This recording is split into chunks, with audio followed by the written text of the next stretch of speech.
Hey guys, and welcome to another episode of Quick Expert Reviews. Today we've got a Samsung Galaxy A30, a handset I've actually never heard of, purely because I'm not really sure if it was ever released on the Western market or not, but I am well impressed with it.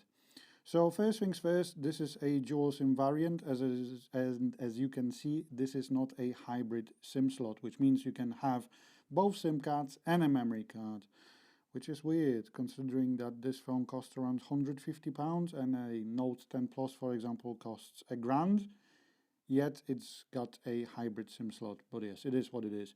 You've got a rear-facing fingerprint sensor, dual lens camera setup, which consists of 16 and 5 megapixel camera unit, power button, volume down, volume up, microphone on top. Then we've got the SIM tray on the left, and headphone jack, Type-C, USB Type-C 2.0, and a one bottom firing speaker as well. Like I said, I'm really impressed with the handset itself. Not only it's even cheaper than the A20e, but it's better than the more expensive A40 in my opinion. Starting with, for example, double tap to wake, or having an AMOLED panel, for example. But yes, if we go into the settings and see what we are running on, if I remember, definitely Android 9 Pie, even though we've got like 10 released recently. But we've got, what kind of security patch? I believe it was July. Yeah, July security patch.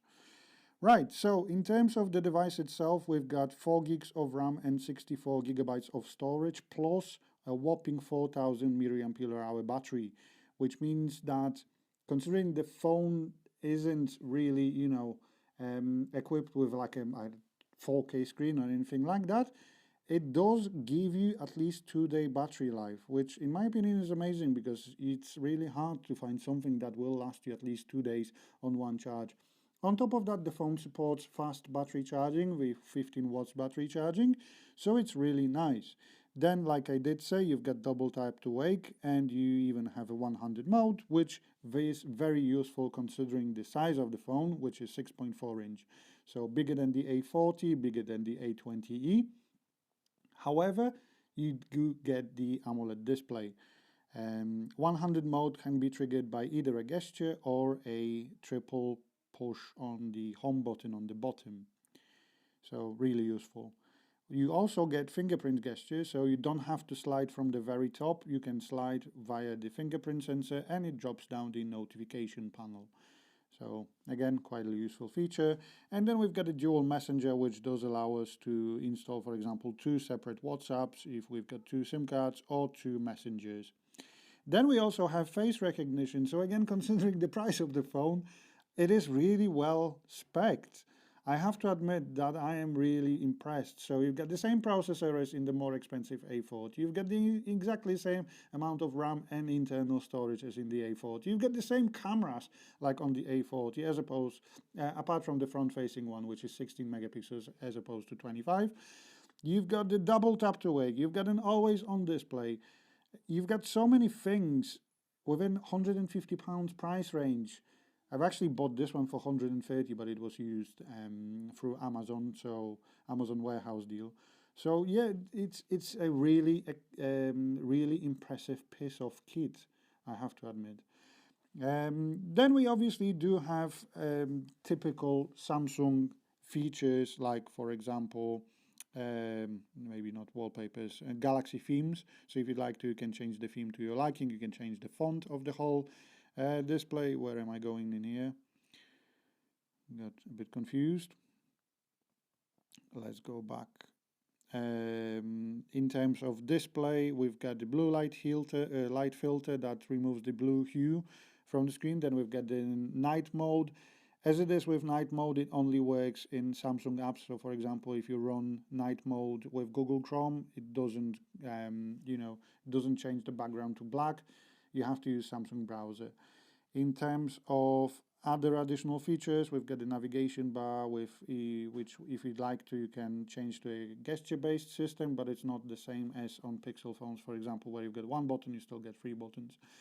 Sound and vibration, you do get the Dolby Atmos via headphones, not speaker, just headphones, because it's one mono speaker rather than stereo setup, and you've got an equalizer. One thing that the phone does also support is UHQ upscaler, which allows you to upscale the low audio quality to a higher resolution audio. It's still not high def, but sounds better.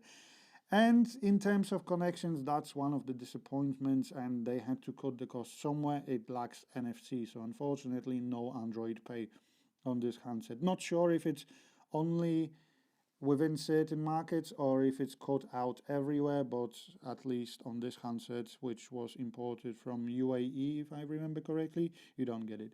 And then we've got some standard set of Samsung features, like for example the FM radio, the Samsung Health to track our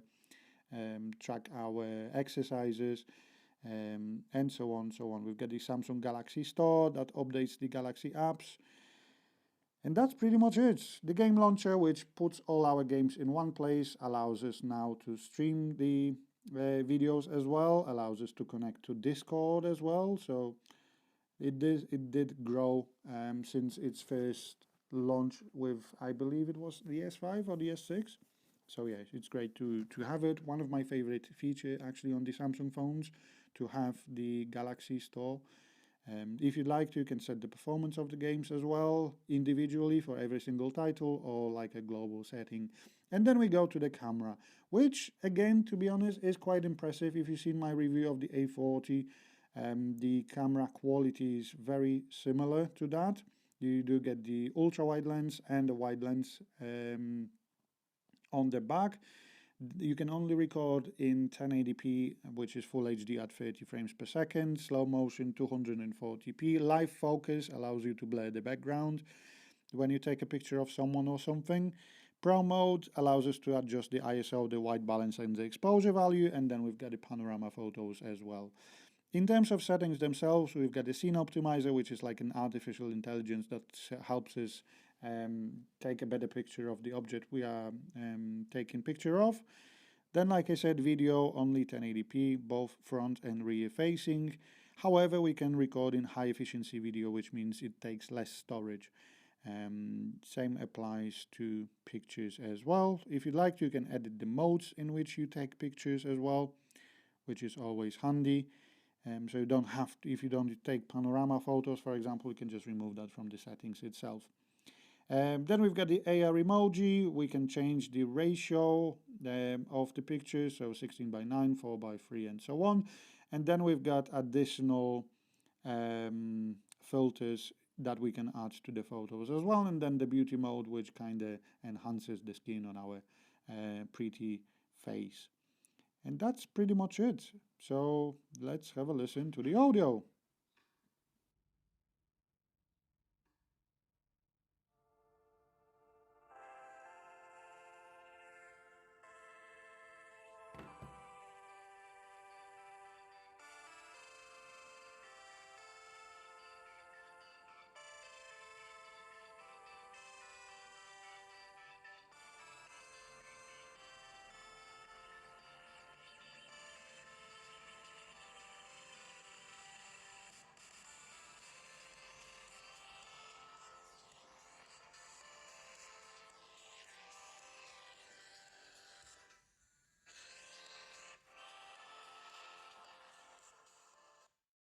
So yeah, thanks for watching another episode of Quick Expert Reviews. Hope you've enjoyed that, and I'll speak to you soon, guys. Bye.